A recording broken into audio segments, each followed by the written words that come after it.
Hello viewers, स्पर्धायुग या आपल्या YouTube चॅनलमध्ये आपल्या सर्वांचे स्वागत आहे. जर तुम्ही MPSC राज्यसेवा किंवा UPSCची तयारी करत असाल मराठीमध्ये, तर हा व्हिडिओ तुमच्यासाठी आहे. आपण या व्हिडिओमध्ये जी सिरीज आपण ही सुरू केलेली आहे, यामध्ये डेली उत्तरे लिहिण्याचा सराव करत आहोत.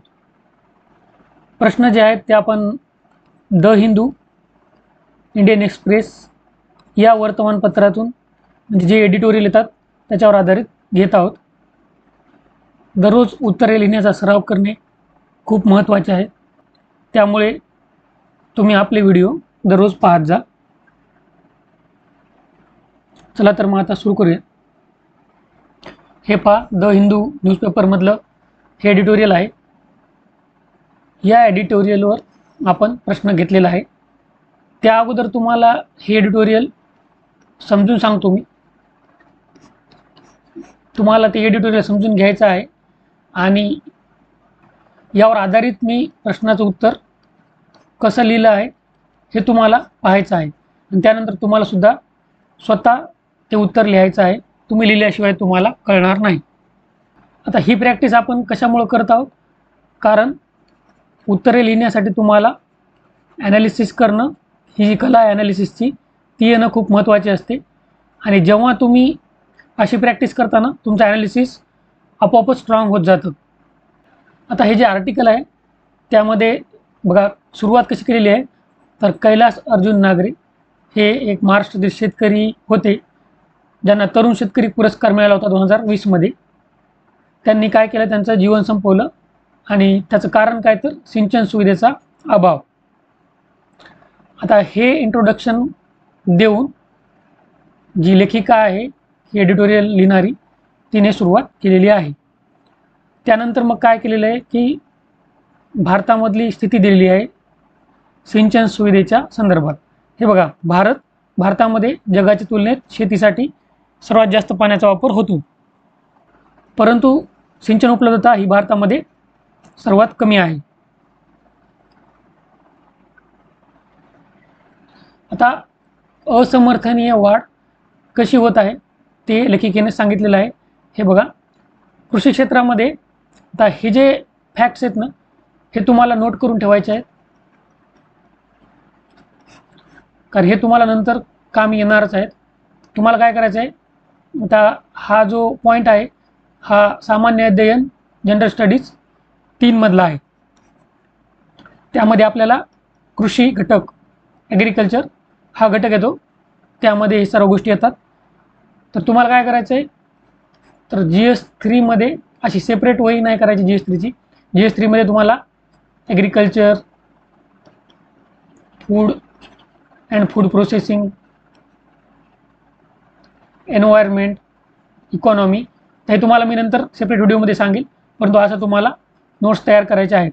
तर त्यामध्ये आता तुम्ही GS3ला ॲग्रिकल्चरची नोट्स करा आणि त्याच्यामध्ये तुम्ही हे पॉईंट नोट डाऊन करून ठेवा. हे बघा, कृषी क्षेत्रामध्ये 80% पाण्याचा वापर हा होतो. प्रत्येक वर्षी किती, 688 बिलियन क्युबिक मीटर पाणी वापरलं जातं कृषी क्षेत्रामध्ये. कुठे? भारतामधली स्थिती ही भारतात हे जगात सर्वाधिक आहे. आता लेखिकेने काही समस्याबद्दल चर्चा केलेली आहे. जसं की बघा, वायव्य भारतामध्ये, नॉर्थ वेस्ट इंडियामध्ये, पंजाब, हरियाणा ही जी राज्य आहेत ना, त्याच्यामध्ये पाण्याची कमतरता आहे. पण असे असूनही तिथे ऊस, तांदूळ, गहू इत्यादी पिके घेतली जातात. आता एक स्टडी आहे नेचर वॉटर यांनी केलेली. नेचर वॉटरने केलेल्या 2024च्या अभ्यासाप्रमाणे एकट्या भारतामध्ये काय आहे तर स्थिती बघा, सिंचनामध्ये 36% अशाश्वत वाढ झालेली आहे. अनसस्टेनेबल ग्रोथ 36% झालेली आहे. आणि पिरियड बघा, काळ 2000 ते 2015 या काळामध्ये. आता यामुळे काय झालेले आहे, काही पर्यावरणीय परिणाम आणि सामाजिक आर्थिक परिणाम सुद्धा झालेले आहेत. आणि ऑब्वियस आहे की हे परिणाम वाईट परिणाम आहे. दुसरी एक काय समस्या आहे तर सिंचन पद्धतीमध्ये असमानता.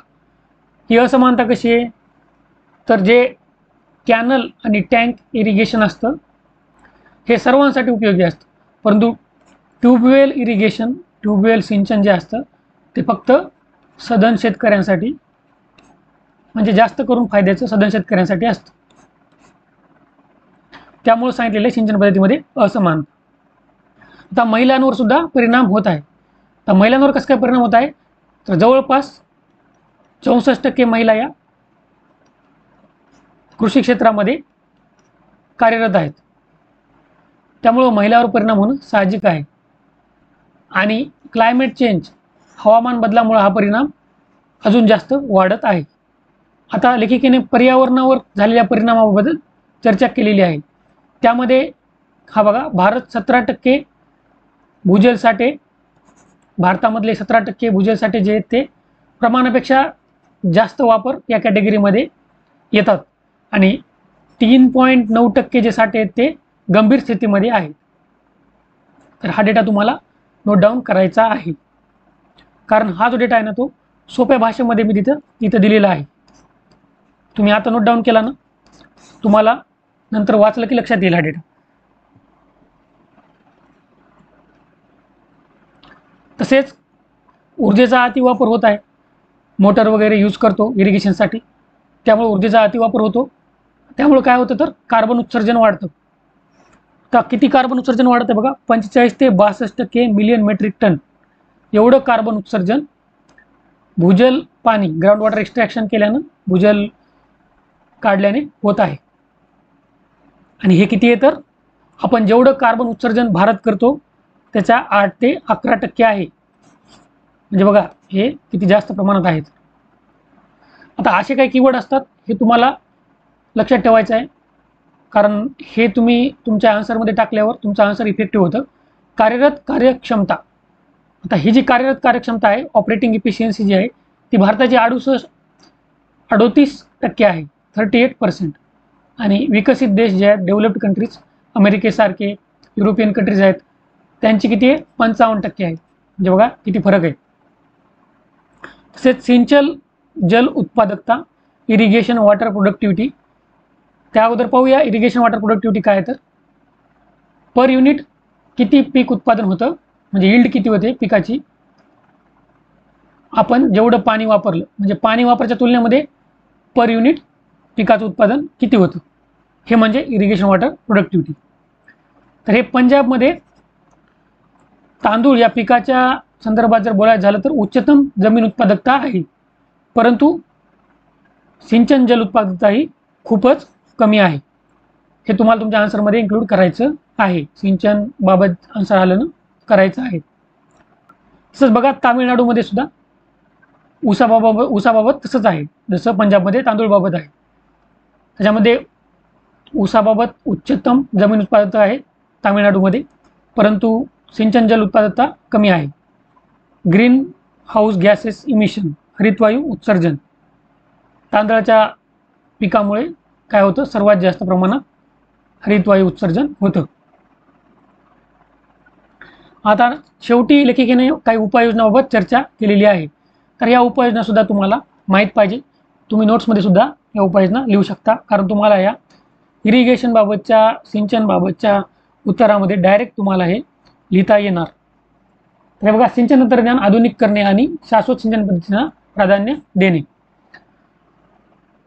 ज्या भागात कार्बन उत्सर्जन जास्त आहे आणि भूजल वापर जास्त आहे तिथं काय करायचं, अल्टरनेट वेटिंग आणि ड्रायिंगची पद्धती. म्हणजे बघा हे आता तांदूळ पिकाखाली जी जमीन असते ती ओली असते, आहे ना, जास्त काळ ओली असते, तर तिला काय करायचं, काही काळ कोरडी ठेवायचं, म्हणजे अल्टरनेट वेटिंग अँड ड्रायिंग ही पद्धत आहे. अशा पद्धतीचा वापर आपण करू शकतो. ऊससारख्या पिकांसाठी ठिबक सिंचन पद्धतीचा वापर हा कार्यक्षम ठरतो, तर हा सुद्धा आपल्याला करता येईल. तसेच पाण्याचा कार्यक्षम वापर जे शेतकरी करतील त्यांना वीज बिलात कपात वगैरे असे आर्थिक इन्सेंटिव्स देता येतील आपल्याला. तसेच आपण 5वा मुद्दा सुद्धा ॲड करू शकतो, की जसं की पावसाच्या पाण्याचे संवर्धन करणे वगैरे वगैरे.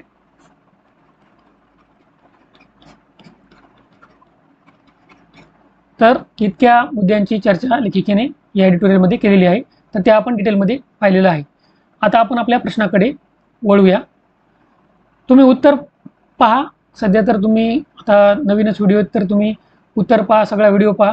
सगळं पाहणं झाल्यावर तुम्ही तुमचा आपण जो प्रश्न घेतलेला आहे तो प्रश्न एका A4 पेजवर लिहायचा आणि तिथं काय करायचं मग तुम्हाला साईडमध्ये थोडी मार्जिन सोडायची.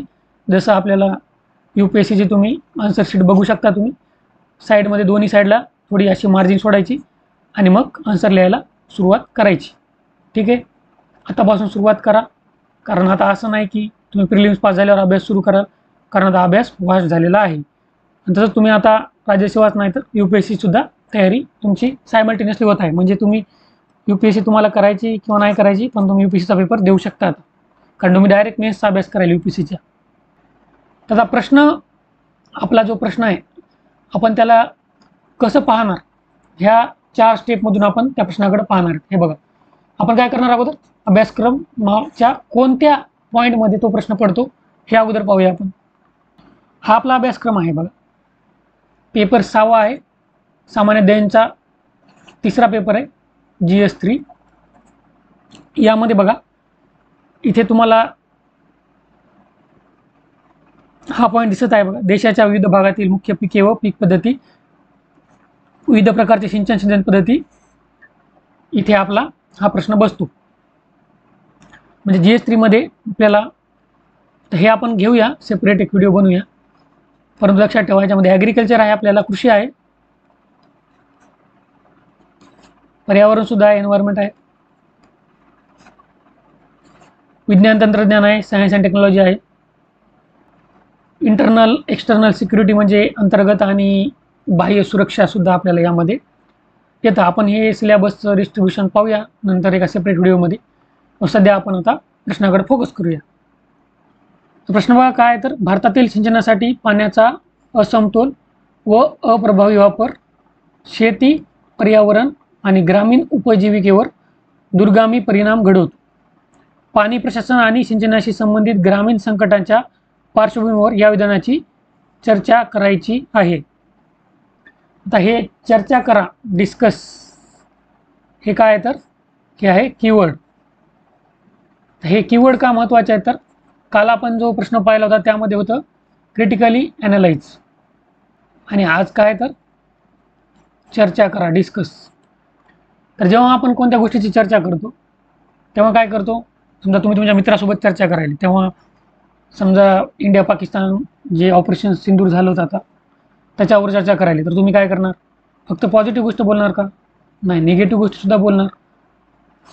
म्हणजे जेव्हा तुम्हाला चर्चा करा असा कीवर्ड असतो तेव्हा तुम्हाला पॉझिटिव्ह आणि निगेटिव्ह दोन्ही मुद्दे तुम्हाला लिहावे लागतात. परंतु सध्या आपण जे एडिटोरियल आहेत ना त्यावर फोकस करून आन्सर लिहित आहोत. सध्या तुम्हाला आन्सर रायटिंग प्रॅक्टिस याच्यामध्ये मास्टरी करायची आहे. नंतर हळूहळू आपण परीक्षा दृष्टिकोनातून सुद्धा सगळ्या गोष्टी घेणार आहोत. सध्या तुम्हाला उत्तरे लिहिता आली पाहिजे, हे आपलं ध्येय आहे. तर कीवर्डसुद्धा आपण पाहिलं. आता मुख्य मुद्द्यांसाठी प्रश्नाचा वापर करायचा, आणि प्रश्नामध्ये काय काय असलं पाहिजे, तर इंट्रोडक्शन असलं पाहिजे, बॉडी पार्ट असला पाहिजे आणि कन्क्लुजन असलं पाहिजे. प्रत्येक घटकाला मार्क असतात, त्यामुळं प्रत्येक प्रश्नामध्ये तुम्हाला या 3 गोष्टी आल्याच पाहिजे.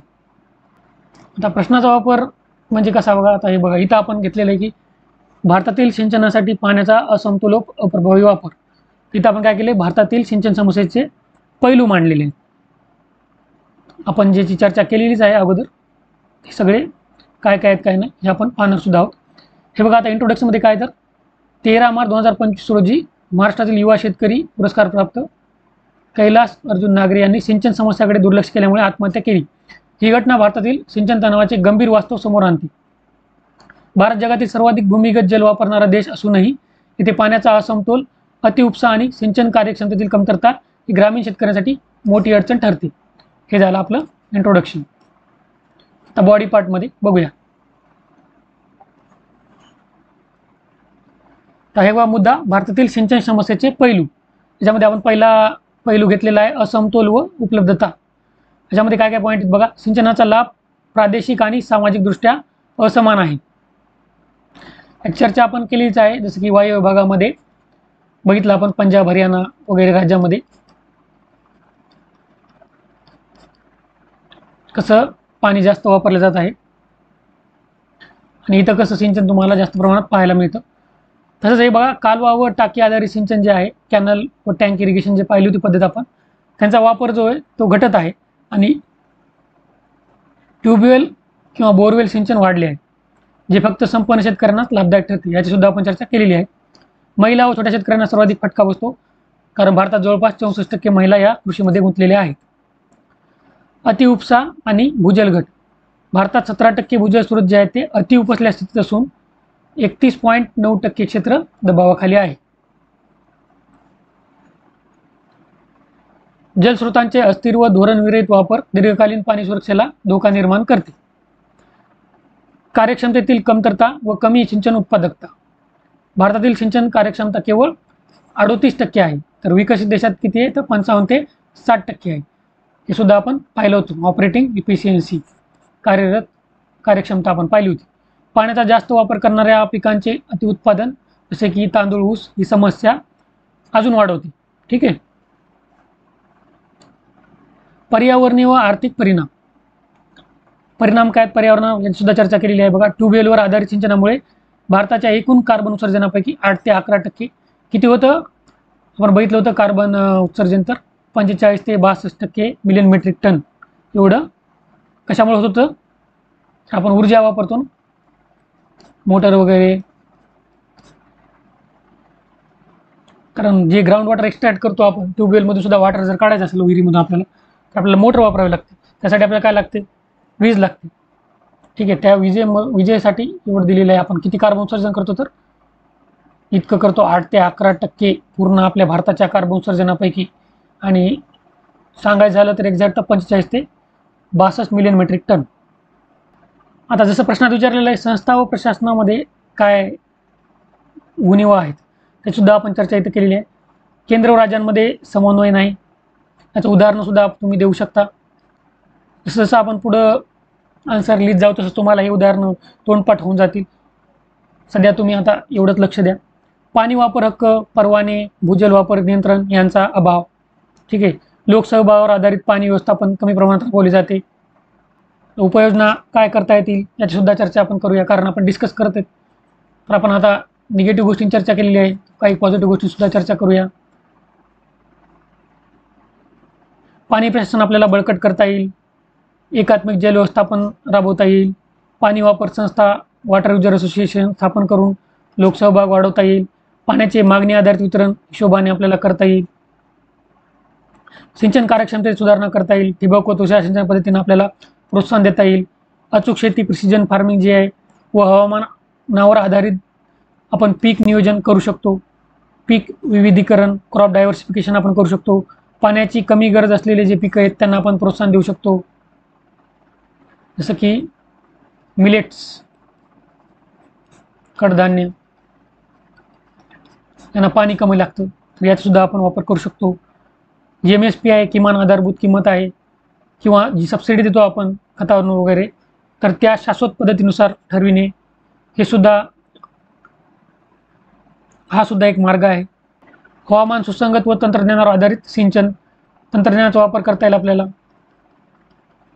ठीक आहे. कोणकोणतं बघा इथं, हवामान बदल प्रतिरोधक प्रणालींचा अवलंब करता येईल, रिमोट सेन्सिंग, GIS, AI आधारित, आर्टिफिशियल इंटेलिजन्स आधारित सिंचन व्यवस्थापनाचा आपल्याला वापर करता येईल. कन्क्लुजन, इथं कन्क्लुजन तुम्हाला जे वाटतं ते लिहायचं, परंतु मी तुम्हाला इथे एक उदाहरण दाखल दिलेलं आहे. जेव्हा पर्यायी, समतोल व शाश्वत सिंचन धोरण राबवले जाईल तेव्हाच ग्रामीण शेतकऱ्यांचा खरा विकास साधता येईल. भारताने आपल्या मर्यादित जलस्रोतांचा प्रभावी वापर करण्यासाठी धोरणे, तंत्रज्ञान व लोकसहभाग यांचे योग्य मिश्रण करणे अत्यावश्यक आहे. आता आपण सर्व बघितलेलं आहे की तो एडिटोरियल बघितलं, त्याच्यावरचा प्रश्न बघितला, उत्तर बघितलं. तुम्हाला हे उत्तर लिहायचं आहे, तुम्ही लिहिल्याशिवाय तुम्हाला येणार नाही. जर तुम्हाला काही समस्या असेल तर तुम्ही कमेंट करून विचारू शकता, मी नक्की तुम्हाला रिप्लाय देईल. जर तुम्हाला काही प्रश्न असतील ते सुद्धा तुम्ही विचारू शकता. जर तुम्हाला काही सूचना द्यायच्या असतील, सजेशन द्यायचे असतील, ते सुद्धा तुम्ही कमेंट बॉक्समध्ये देऊ शकता. आशा करतो या व्हिडिओमध्ये तुम्हाला फायदा होईल. All the best. थँक्यू.